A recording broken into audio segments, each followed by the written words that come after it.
Así lee Hechos 10, en la Nueva Traducción Viviente.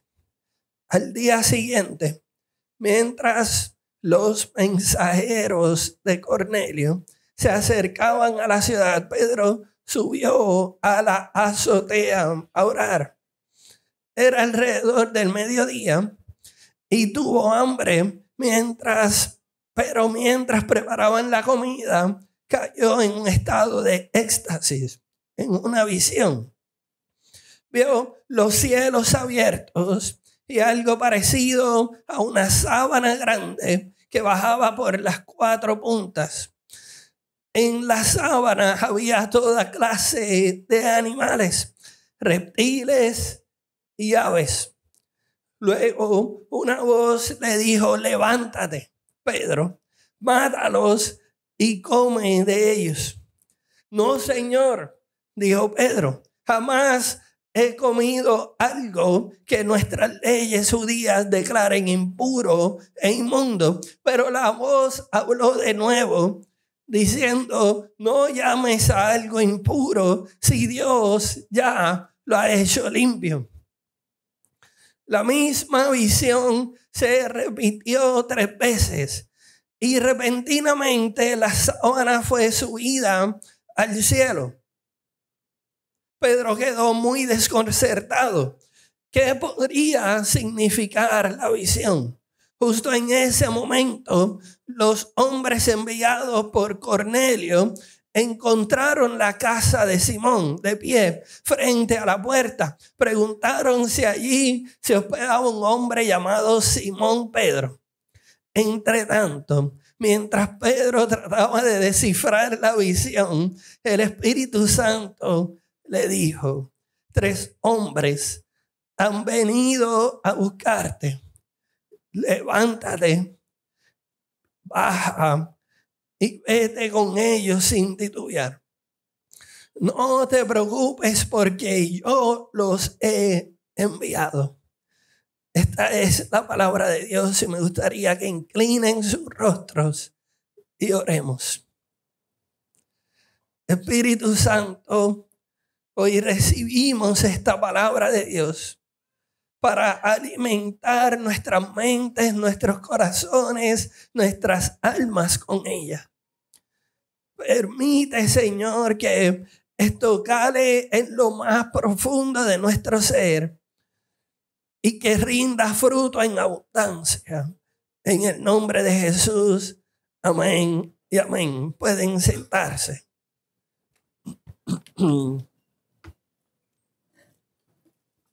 Como les dije, queremos extenderle la bienvenida a Iglesia Teópolis, donde nos consideramos mucho más que una congregación de fe en Jesús. Nos consideramos familia. Para aquellos que no me conocen, mi nombre es Eliud Morales.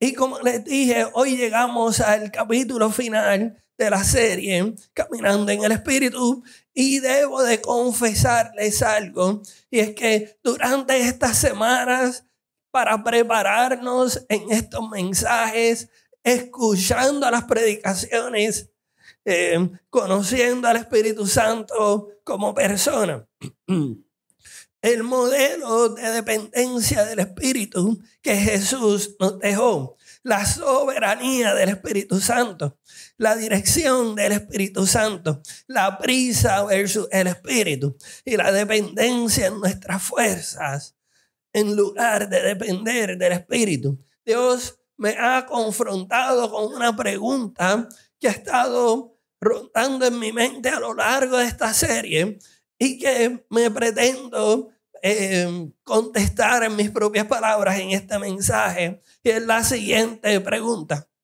¿en qué áreas de mi vida? ¿En qué áreas de mi vida he cambiado mi flexibilidad espiritual por la ilusión del control? Y noten que estoy hablando y describiendo al control como una ilusión, porque eventualmente la vida y los sucesos y las experiencias nos comunican el mensaje profundo de que en realidad lo que nosotros creemos que controlamos es una ilusión de nuestra mente y de nuestros corazones. En el mejor de los casos, es buena suerte. Yo soy una persona que ama las listas, los planes, las rutinas bien estructuradas. Mi calendario está codificado por colores. Tengo sistemas para casi todos, menos para limpiar en la casa. Y por años pensé que esa disciplina era sinónimo de madurez. Y aplicada en la formación espiritual, esa disciplina y esa rigidez con la que vivía mi caminar espiritual, yo lo equiparé a madurez espiritual. Hasta que Dios comenzó a desafiar algunas de mis verdades arraigadas.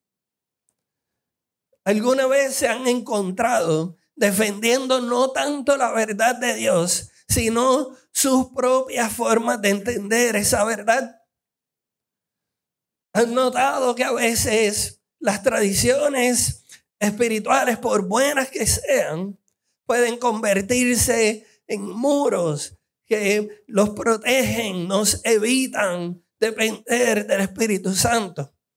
Y esta tensión entre en qué áreas debemos continuar siendo firmes y en qué áreas tenemos que ser flexibles, entre el control y la confianza, entre la tradición y la innovación. Es exactamente lo que vamos a explorar en este episodio. Y lo vamos a hacer a través de una de las historias del Nuevo Testamento que acabamos de leer en la porción bíblica. Y para aquellos que están tomando nota, la primera herramienta del mensaje, rapidito, es Dios interrumpe nuestras rutinas. Si queremos caminar con flexibilidad en el Espíritu, tenemos que entender que Dios es el Dios que interrumpe nuestras rutinas. ¿Cuáles rutinas? Tanto las rutinas ordinarias como nuestras rutinas religiosas. Si regresamos a Hechos 10, Pedro se encuentra en Jope, hospedado en una casa de Simón el curtidor, y es mediodía, hora de oración, pero también hora de tener hambre. Y están preparando la comida. Todo absolutamente normal y rutinario y predecible en ese contexto judío del primer siglo. Y es precisamente ahí donde Dios decide hacer algo totalmente extraordinario. Para entender completamente la magnitud de lo que Dios le está pidiendo a Pedro, en Hechos 10 necesitamos recordar el contexto explosivo en el que se desarrolla esa historia. En los primeros capítulos de Hechos podemos leer cómo el Espíritu Santo ya había descendido con poder en el día de Pentecostés, desatando entonces lo que se vio como un crecimiento exponencial que llevó a la iglesia de unas 120 personas a miles en cuestión de 2 semanas. Este crecimiento masivo obligó a los apóstoles a reestructurar el sistema operativo de lo que ellos llamaban iglesia en ese primer siglo, y tuvieron que establecer diáconos, desarrollar nuevos sistemas, crear estructuras organizacionales, cosas que nunca habían existido hasta ese momento. Y luego se estalla una persecución violenta que dispersa a los creyentes por toda la región. Pero curiosamente, en lugar de detener el evangelio, lo expandió aún más. Y en medio de todo ese caos, aparentemente incontrolable, aparece este personaje que Lucas lo identifica como Saulo en Hechos. Era el perseguidor más feroz de la iglesia. Y ese perseguidor tiene un encuentro personal poderoso con Cristo y se convierte en el apóstol Pablo. De modo que lo que Pedro estaba experimentando en esa azotea no era un evento aislado, sino parte de una temporada donde el Espíritu Santo estaba haciendo algo totalmente nuevo y revolucionario. Por lo que la flexibilidad espiritual era demasiado importante para esa iglesia en el primer siglo. Dios no solo está cambiando individuos, estaba redefiniendo los límites mismos de su reino. Y aquellos que quisieran ser parte de esta obra por parte de Dios tendrían que soltar sus expectativas y aprender a moverse con la corriente espiritual flexible del Espíritu Santo. Y estoy profundamente convencido de que cada uno de nosotros en cada uno de nuestros contextos, con cada uno de nuestros defectos y nuestras virtudes, con cada una de nuestras luchas y cada uno de nuestros logros,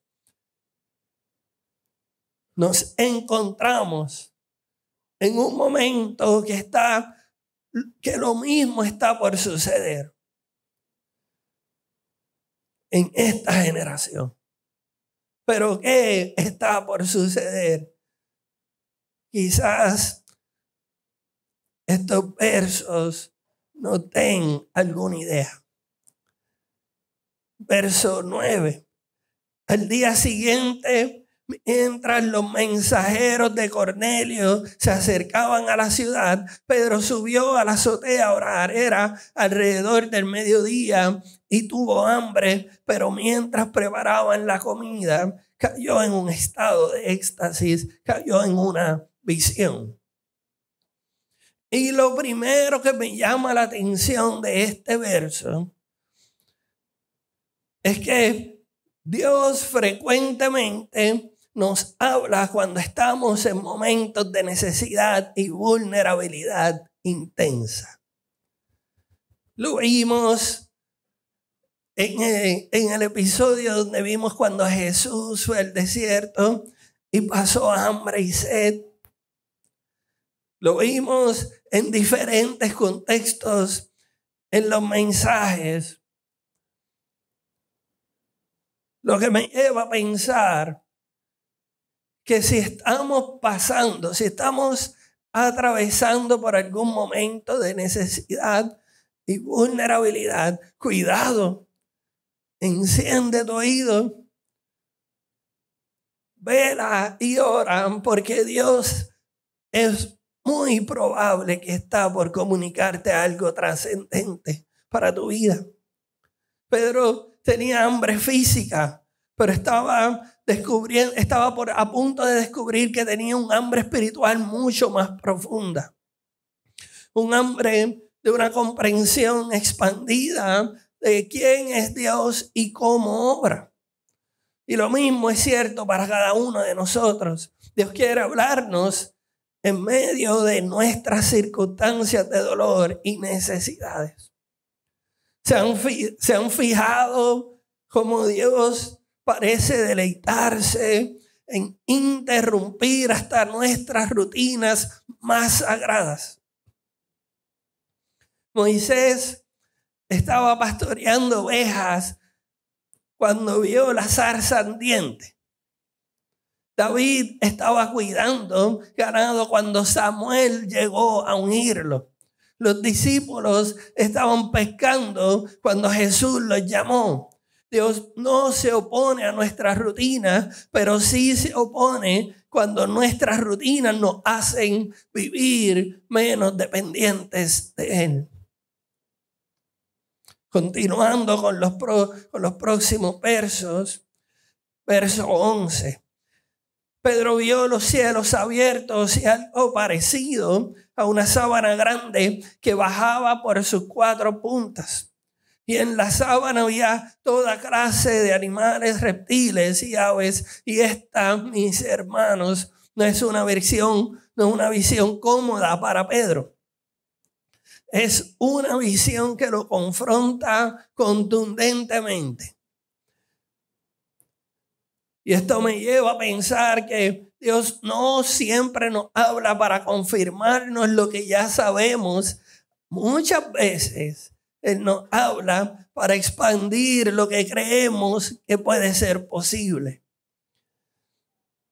Así que, como esa era una de esas situaciones en las que Dios estaba expandiendo los límites de la posibilidad espiritual en Pedro, entonces procede a hacerle un mandato imposible. Lo vemos en el verso 13. Luego una voz le dijo: levántate, Pedro, mátalos y come de ellos. Esto es como si le dijeras a un pastor evangélico: ve y participa en esa misa católica. O a alguien que nunca ha tomado alcohol: tómate este vino en la comunión. Pedro está siendo confrontado con algo que va contra décadas de formación religiosa. Y aquí viene la pregunta clave para nosotros.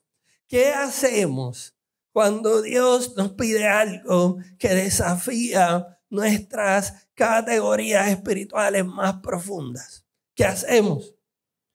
Porque la interrupción de Dios es solamente el primer paso.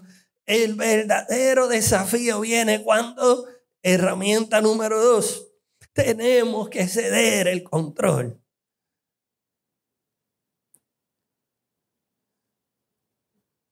Miren lo que pasa en ese verso 14. Cuando Pedro le dice: no, Señor, jamás he comido algo que nuestras leyes judías declaren impuro e inmundo. ¿Qué manera tan curiosa de juntar las palabras no y Señor? Porque aquí tenemos una de las contradicciones más fascinantes en la Escritura. Pedro llama Señor a la voz que le habla, pero inmediatamente le dice que no. Piensen eso conmigo un momento. ¿Cómo puede ser alguien tu Señor si no estás dispuesto a obedecerle? ¿No se parece eso a una pregunta que hizo Jesús? ¿Por qué me llaman Señor, Señor y no obedecen mis mandamientos? Pedro está exponiendo algo que muchos de nosotros hacemos. Reconocemos la autoridad de Dios en teoría, pero la limitamos a lo que ya conocemos y nos resulta cómodo. Y ahí es donde algunos de nosotros nos encontramos, reconociendo el señorío de Cristo en teoría, pero ignorándolo completamente en la práctica. Y creo que estamos de acuerdo en que el Espíritu Santo no es una fuerza que podemos utilizar, sino la tercera persona de la Trinidad. Es soberano y con autoridad para señorearnos. Sin embargo, una y otra vez nos encontramos haciendo lo opuesto a lo que Él nos está llamando. Con el tiempo, mis hermanos, he aprendido que es algo que ha transformado mi caminar espiritual, y es que no existe una disciplina espiritual más efectiva contra mi dependencia de la carne, contra mis inclinaciones pecaminosas, que poner en práctica el señorío de Cristo en mi vida, incluso cuando las cosas que debo hacer van totalmente en contra de lo que me ha funcionado antes. Y quiero ser más específico. Es fácil llamar al Espíritu Santo soberano cuando nos pide que amemos a nuestra familia. Porque hay que ser honestos. A nosotros nos va bien ayudar a nuestra familia, ayudar al necesitado, amarlos. Pero esas cosas son esperadas acerca de los aprendices de Jesús. Van con nuestros valores, van con la visión de la iglesia, con lo que consideramos correcto. Pero ¿qué pasa cuando es el mismo Espíritu Santo que nos pide que perdonemos a alguien que nos ha traicionado profundamente? Cuando nos pide que soltemos esa relación tóxica que sabemos que nos está destruyendo, pero nos aferramos con todo nuestra alma y nuestro corazón. Cuando nos pide que dejemos esa posición, ese trabajo, esa comodidad, eso que hemos convertido en nuestra seguridad. Cuando nos dice, pelea por tu matrimonio. Cuando nos dice, honra esa posición de trabajo que Dios te ha dado. ¿Qué pasa? Cuando lo que nos pide va en contra de lo que queremos escuchar. Ahí es donde se revela si Jesús es verdaderamente nuestro Señor. O simplemente un consultor espiritual al que vamos para que nos ayude a lograr nuestras metas y deseos profundos. Al final, mis hermanos, solo existen dos caminos. Uno ancho, por el que puedes caminar aferrándote al control de tu vida y tus decisiones, y otro estrecho, que requiere que te despojes de tu autosuficiencia, el orgullo y las inclinaciones pecaminosas. Dos caminos, mis hermanos. Dos destinos totalmente diferentes. El camino ancho nos permite aferrarnos a mis yo nunca he o yo siempre he.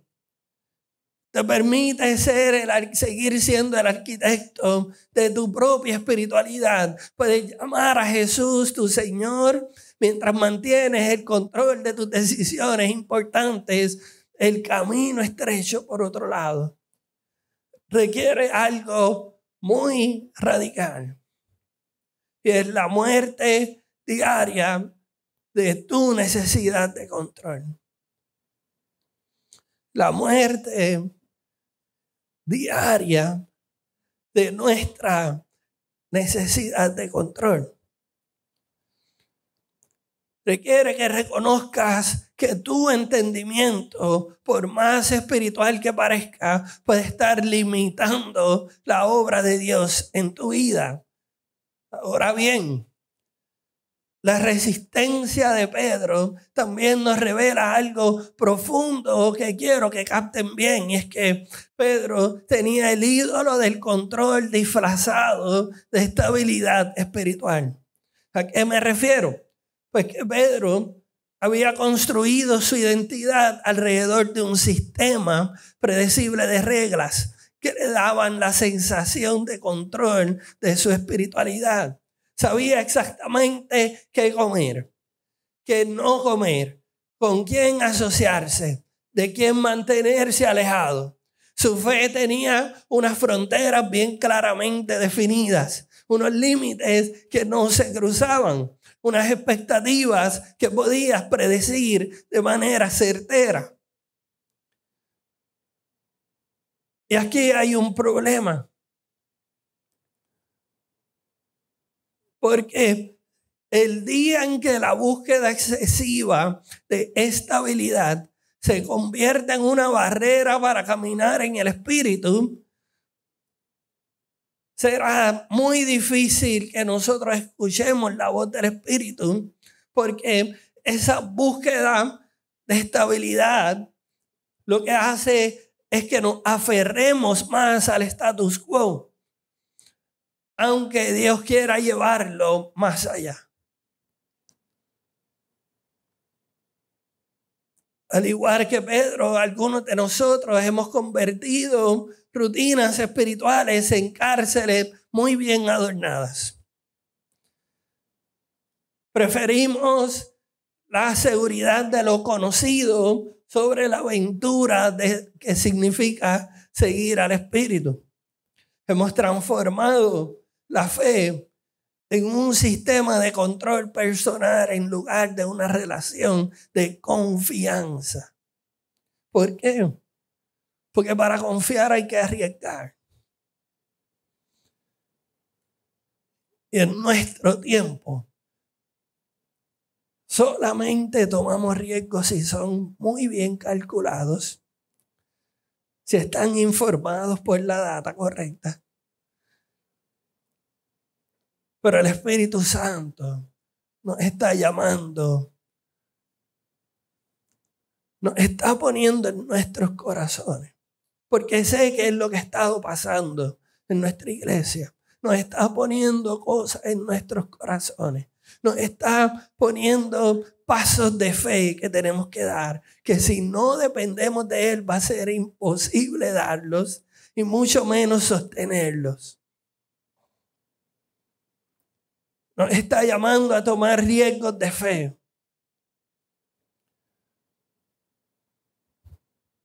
Y aquí está el segundo aspecto que tenemos que entender.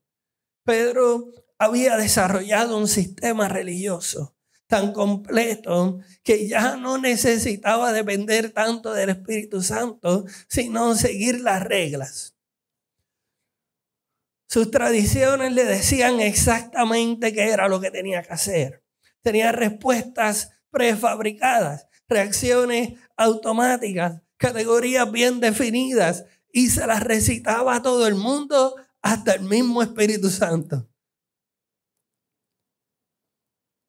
Pero quiero que prestes atención a este pensamiento.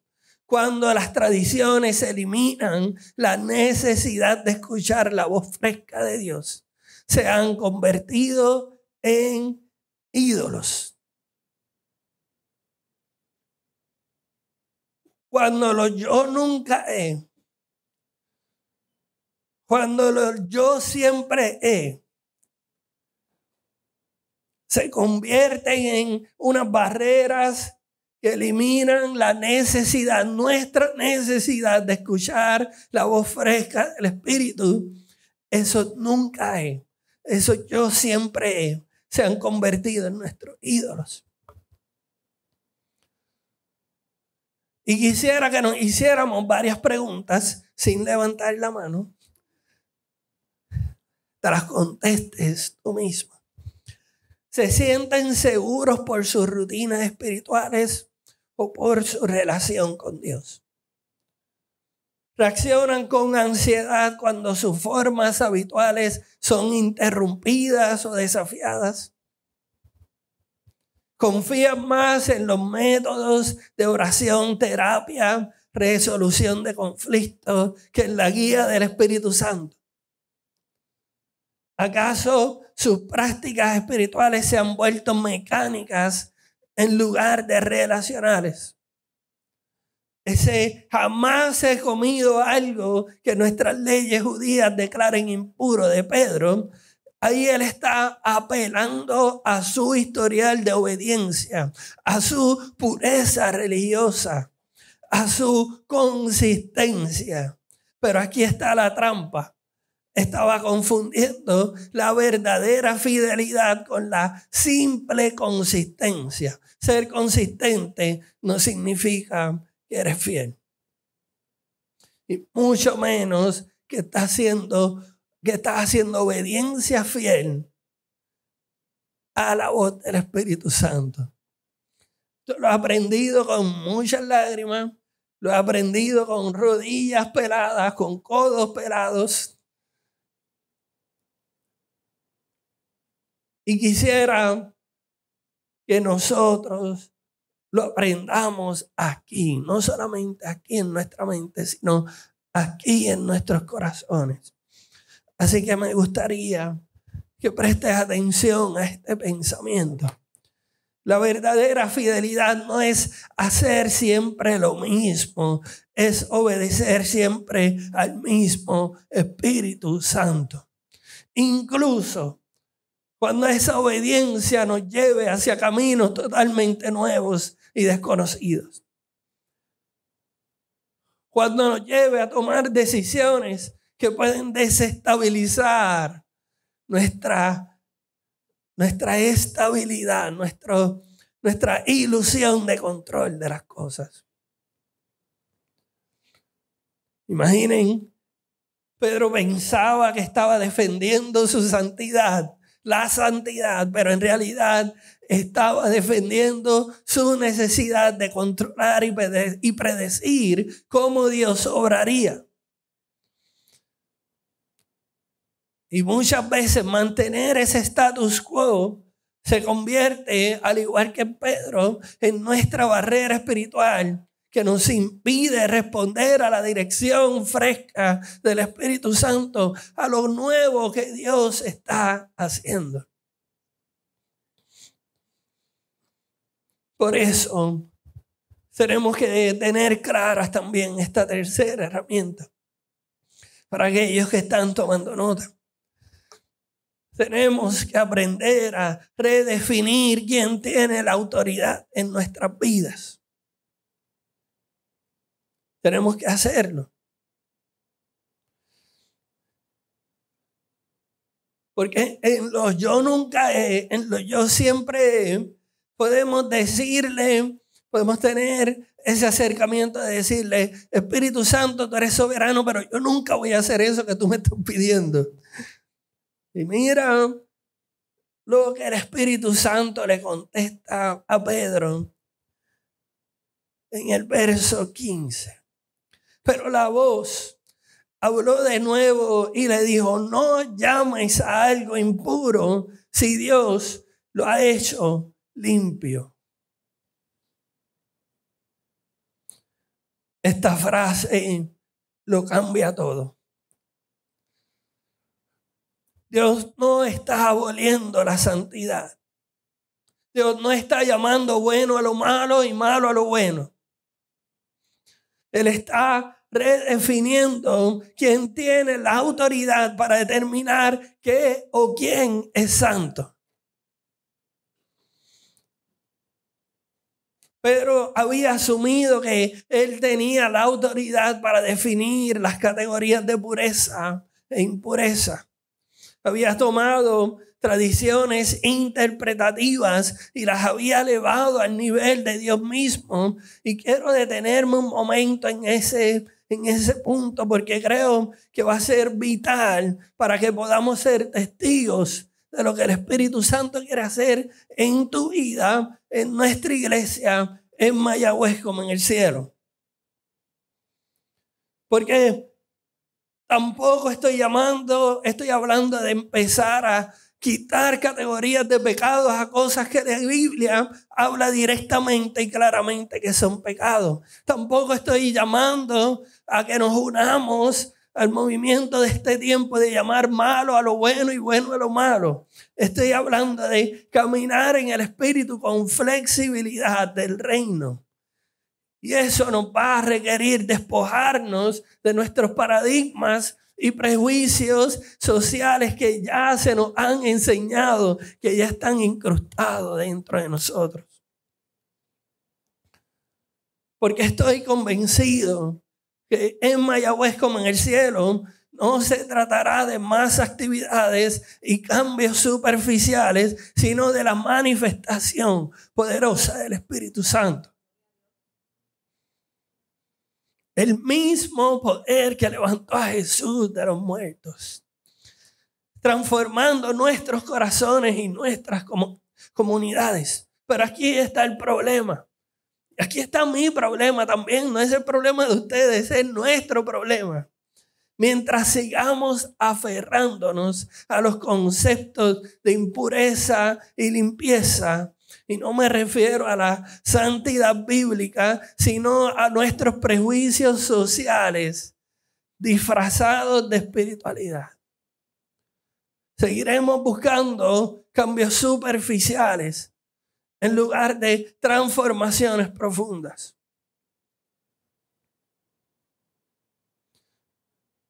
En estos días recientes ha salido en todas las plataformas, en todas las redes sociales, los memes que le están haciendo a la muchacha que perdió el control y hizo algo totalmente malo. Y en medio de reírme de la curiosidad y la inventiva boricua para burlarse y para hacer algo jocoso, el Espíritu Santo me confrontó diciendo, ¿y si ese es el tipo de personas que yo quiero que lleguen a Teópolis?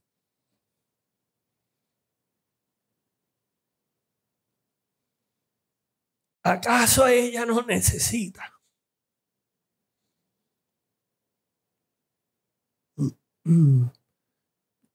Yo creo que Dios está mucho más interesado en nuestras almas que en nuestra vestimenta. Creo que Dios está mucho más interesado en nuestros deseos profundos que en nuestras palabras. En nuestra obediencia, que en nuestras buenas obras que podamos publicar, que podamos gritarle a los cuatro vientos, mira lo mucho que hacemos como iglesia. La pregunta que todos nos debemos contestar, si de verdad estamos comprometidos con ver en Mayagüez como en el cielo, es qué prejuicios limitan nuestro testimonio.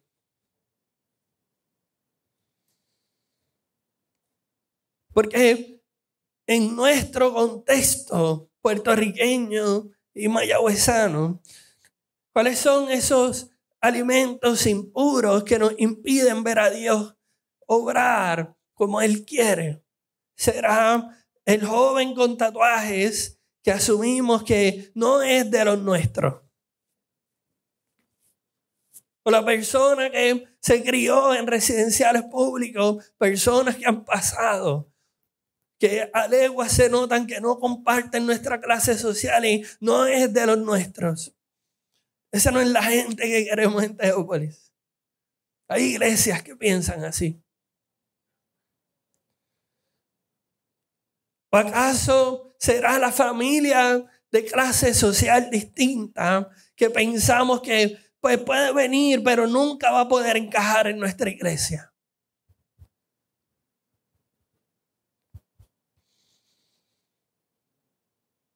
¿O acaso es ese político del partido contrario que descartamos automáticamente y lo que queremos es que el juicio de Dios vaya sobre él, sobre su vida?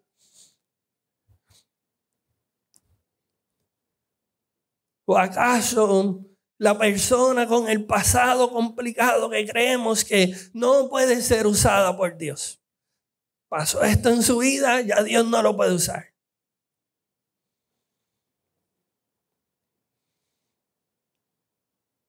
Quizás puede ser el cristiano de otra denominación que estamos juzgando porque tiene métodos diferentes. A lo que estoy seguro que el Espíritu Santo nos diría, no llames impuro a lo que yo ya he limpiado.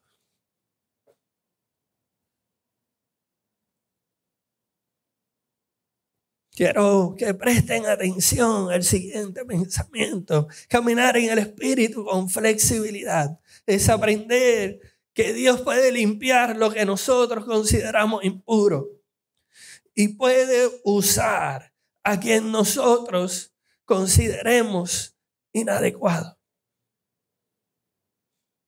De eso se trata, caminar en el Espíritu. De eso se trata, colaborar con lo que el reino de Dios quiere hacer en nuestros corazones, en nuestras familias, en nuestras iglesias, en nuestras ciudades, en nuestros países, en el mundo entero.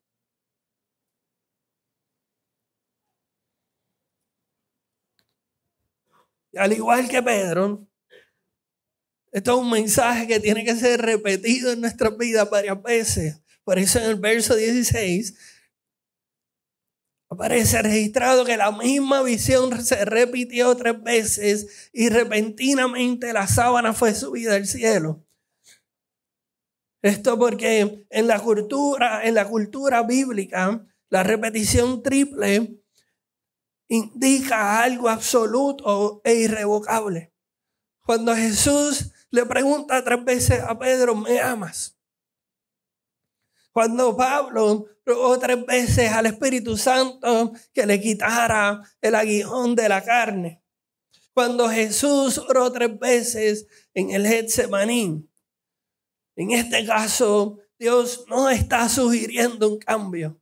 Él no nos está consultando qué es lo que queremos hacer. Él está declarando una nueva realidad. Y esta nueva realidad es la siguiente. Si queremos ver la manifestación del reino en Mayagüez, tenemos que estar dispuestos a que Dios redefina nuestras categorías sobre quién puede ser alcanzado, quién puede ser usado y transformado por su gracia.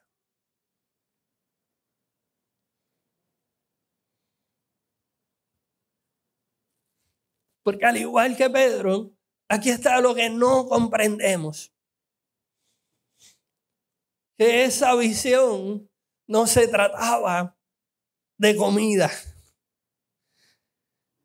Era la preparación para algo mucho más revolucionario, porque si seguimos en los versos 17 al 20, ahí vemos que mientras Pedro reflexionaba sobre cómo o no cómo, llegan los mensajeros de Cornelio, un centurión romano.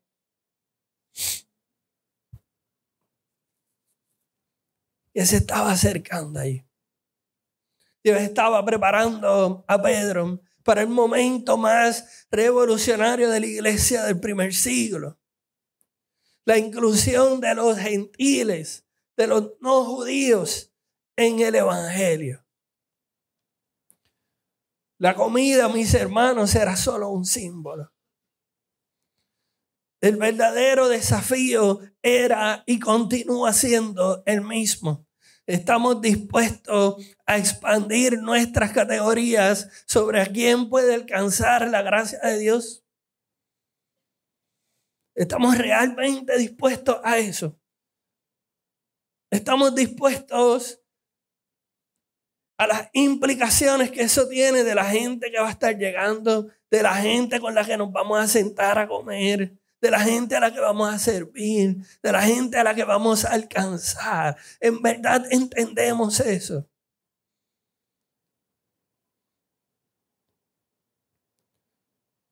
Pero pastor, ¿cómo podemos poner en práctica eso? En medio de un mundo tan polarizado y tan hostil al evangelio, porque eso no cambia. Y ahí es donde viene la herramienta número 4. Existen 2 tipos de fe. Y esta es la clave para la flexibilidad espiritual. Quiero enseñarles algo que, al igual que en mi vida, puede transformar su comprensión de cómo se camina en el espíritu.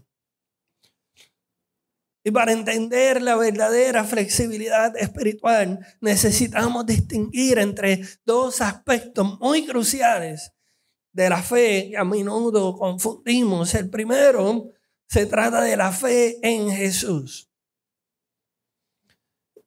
Que la quiero definir de la siguiente manera. Es la confianza personal que depositamos en Jesucristo como Salvador y Señor, en nuestra respuesta a su obra redentora. La fe en Jesús es lo que el Espíritu Santo pone en nuestros corazones y la manera en la que nosotros respondemos a la obra redentora de Jesús. En Hebreos 11, del 1 al 2, se define perfectamente la fe como la demuestra la realidad de lo que esperamos, la evidencia de las cosas que no podemos ver. Por su fe, la gente de antaño gozó de buena reputación. ¿Recuerdan cuando los discípulos estaban en la barca y se levantó una tormenta terrible?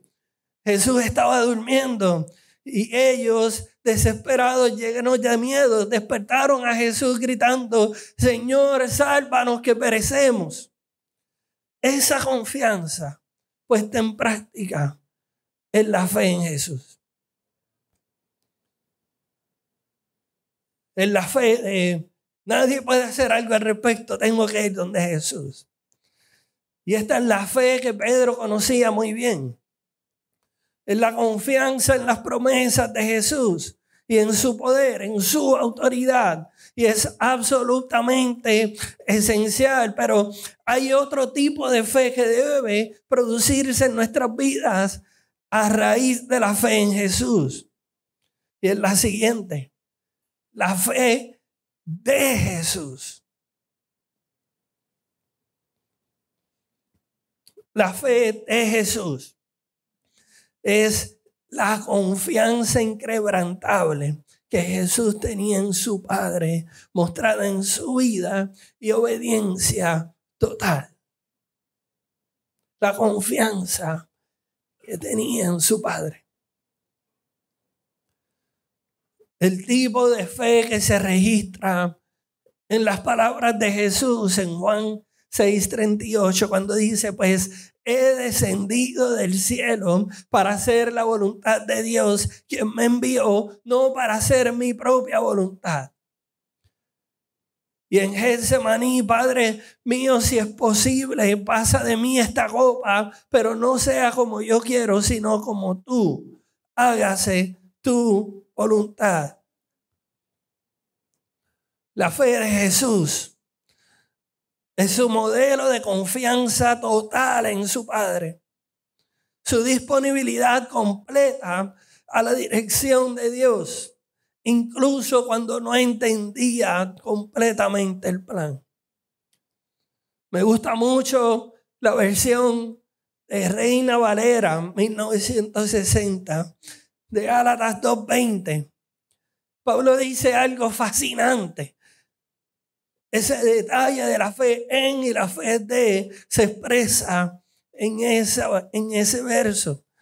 Dice verso 20: con Cristo estoy juntamente crucificado, ya no vivo yo, mas vive Cristo en mí. Y lo que ahora vivo en la fe y lo que ahora vivo en la carne, lo vivo en la fe de ¿quién? Del Hijo de Dios, el cual me amó y se entregó a sí mismo por mí.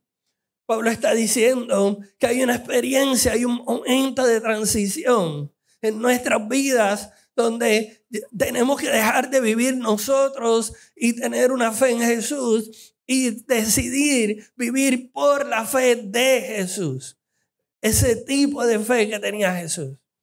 Ese tipo de fe que decía: mi Padre va a proveer todo lo que ustedes necesiten. No tengan ansiedad. No tengan miedo. Mi Padre que está en el cielo cuida de ustedes. Ese tipo de fe que decía: si tú tuvieras fe del tamaño del grano de una mostaza, le dirías a aquella montaña: muévete y échate al mar.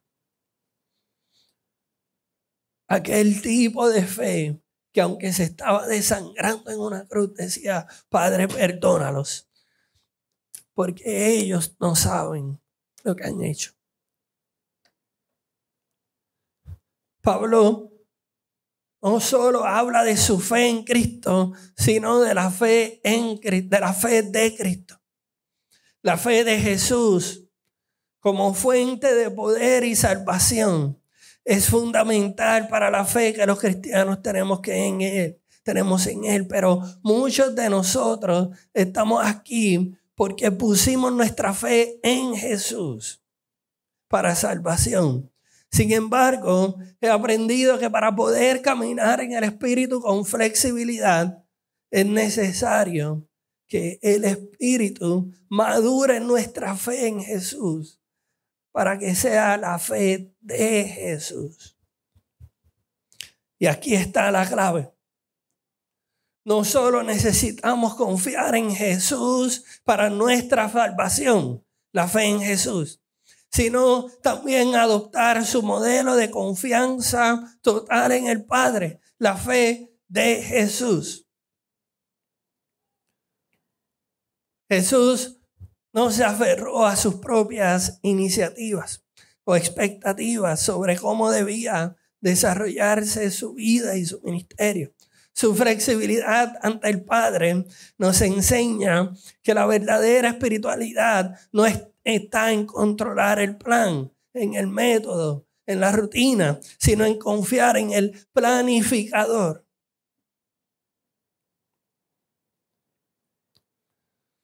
La fe de Jesús nos muestra que someterse a la dirección de Dios no es señal de debilidad,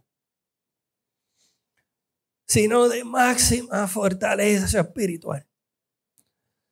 Y Pedro, al igual que nosotros, necesitaba aprender esta lección en la azotea. Jesús mantuvo una confianza inquebrantable en el Padre, aun cuando los planes parecían cambiar o volverse más difíciles, aun cuando lo interrumpían. Pero su fe de confianza total en el Padre nos enseña a que podemos permanecer flexibles sin perder la confianza, sin perder el cimiento estable de Cristo Jesús. Entonces, ¿cuál es el próximo paso? ¿Cómo ponemos en práctica eso en nuestras vidas? Lo primero es que tenemos que examinar nuestro nunca he y nuestros ídolos de control. Tenemos que examinar lo yo nunca he o yo siempre he, esos ídolos de control. Que frases como nunca he hecho esto o siempre he creído aquello podrían estar limitando nuestra capacidad de escuchar la voz del Espíritu. ¿En qué áreas se han convertido la búsqueda de estabilidad en una barrera para caminar en el Espíritu? Segundo, tenemos que aprender la diferencia entre convicciones y preferencias. Las convicciones de la Escritura, de la Biblia, no son negociables. La autoridad de la Biblia, la salvación por gracia, la centralidad de Cristo, la pureza, la santidad a la que la Escritura nos llama. Pero eso, comparado con las preferencias culturales y tradicionales, que sí pueden ser flexibles. Por ejemplo, estilos de adoración, métodos de evangelismo, formas organizacionales. Pedro tuvo que aprender la distinción entre lo que Dios realmente quería y lo que la tradición había añadido. Tercero, tenemos que evaluar cuando las tradiciones sustituyen la dependencia del Espíritu. Cuando los programas son demasiado rígidos, cuando la maquinaria toma demasiada importancia por encima de lo que el Espíritu Santo quiere hacer. Nuestro fundador de la Alianza Cristiana y Misionera Global, Alberto Benjamín Simpson, solía decir en sus predicaciones: es Cristo, no el cristianismo. Es una persona, no un programa. Es Cristo, no es el cristianismo. Porque se trata de una persona, no de un programa. lo no negociable, la autoridad de las Escrituras, la obra redentora de Cristo, la necesidad de santidad, el amor como mandamiento supremo, lo flexible, los métodos de ministerio, expresiones culturales de la fe, estructuras organizacionales, preferencias personales en asuntos de libertad cristiana. Pero la clave del discernimiento es la siguiente: mantener la confianza inquebrantable en el Padre mientras permanecemos disponibles a los cambios que el Espíritu Santo quiere hacer. Familia, para concluir la serie, la historia de Pedro me confronta con una verdad poderosa que puede resumirse en la siguiente cita central. Caminar en el Espíritu requiere tanto raíces profundas como ramas flexibles, siguiendo el modelo perfecto de la fe de Jesús.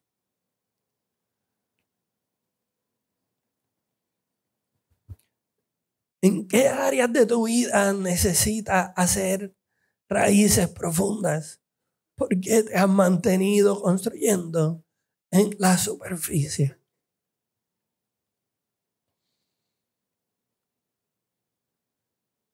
Porque aquello que está construido sobre la superficie sería equivalente a construir sobre la arena. Y lo que está construido sobre la arena es cuestión que llegue una tormenta para que se sepa que no tiene buen cimiento.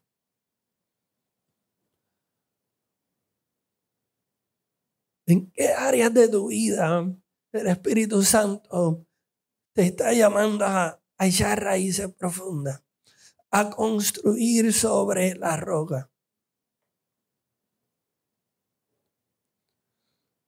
Pero ¿en qué áreas de tu vida el Espíritu Santo te está llamando a ser más flexible? A dejarte interrumpir por el Espíritu Santo. A dejar que estas situaciones que parecen evitar nuestros planes perfectos y nuestras expectativas que ya habían sido manufacturadas previamente y ya las tenemos con colores y fechas sugeridas al Espíritu. Si tú hicieras esto en tal fecha, sería brutal. Y el Espíritu Santo está esperando a que bajemos nuestra guardia y tengamos flexibilidad para lo que Él quiera hacer. ¿Cómo podemos cultivar tanto la fe en Jesús más profundamente, que se produzca la fe de Jesús, que empecemos a poner en práctica la fe de Jesús, su confianza inquebrantable en su Padre? Y para eso tenemos unos próximos pasos que vamos a estar poniendo en práctica. Porque aprender de esto sin ponerlo en práctica pues no hace mucho sentido.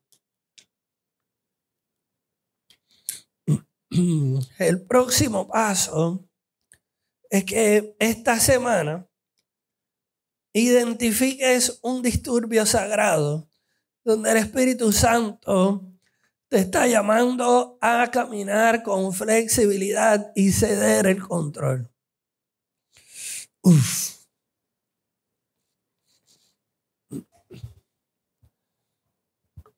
Identificar ese disturbio sagrado donde el Espíritu Santo te está llamando a ceder el control y caminar con la flexibilidad que se informa de una confianza inquebrantable en tu Padre Celestial. Y lo segundo, no se queda ahí. Me gustaría que en un papel, en tus notas, en el celular, en donde quiera que los puedas escribir, en algún momento antes de que se acabe el día de hoy, tomes el contexto de ese disturbio sagrado y escribas tú nunca he o yo siempre he. El más arraigado.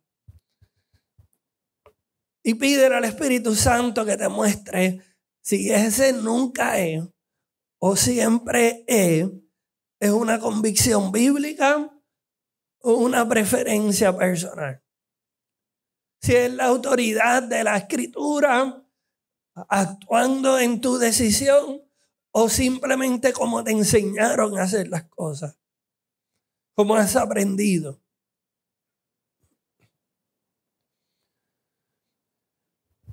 Y si ya el Espíritu Santo te puso ese disturbio sagrado en tu mente y ya comenzaste a escribir mentalmente tu nunca he y lo siempre he, me gustaría que te pusieras de pie.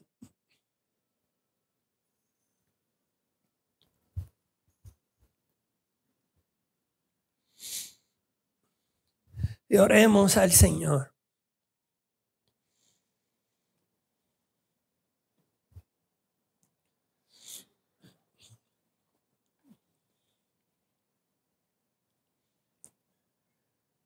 Señor, Espíritu Santo, como Pedro en la azotea, algunos de nosotros nos encontramos luchando con eso que tú has estado poniendo en nuestros corazones.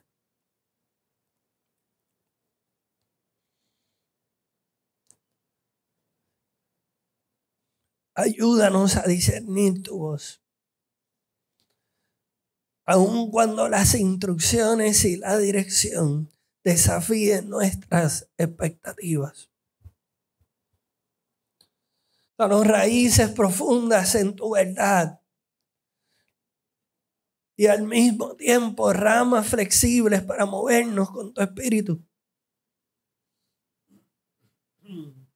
Que no confundamos nuestras expectativas y tradiciones con tu voluntad, ni nuestras preferencias con tus principios.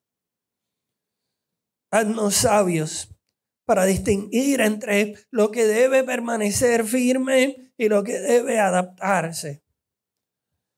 Pon el querer como el hacer en nuestras vidas, Señor. Para que podamos sentir tu impulso, sentir tu dirección y sostener el paso con una fe inquebrantable en que nuestro Padre Celestial tiene una voluntad buena, agradable y perfecta para nuestras vidas. En el nombre de Jesús, amén y amén.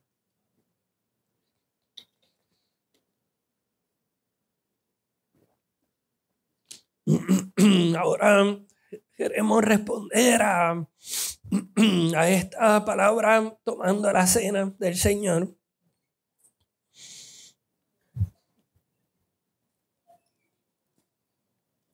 Gracias. Y este es un momento en el que como creyentes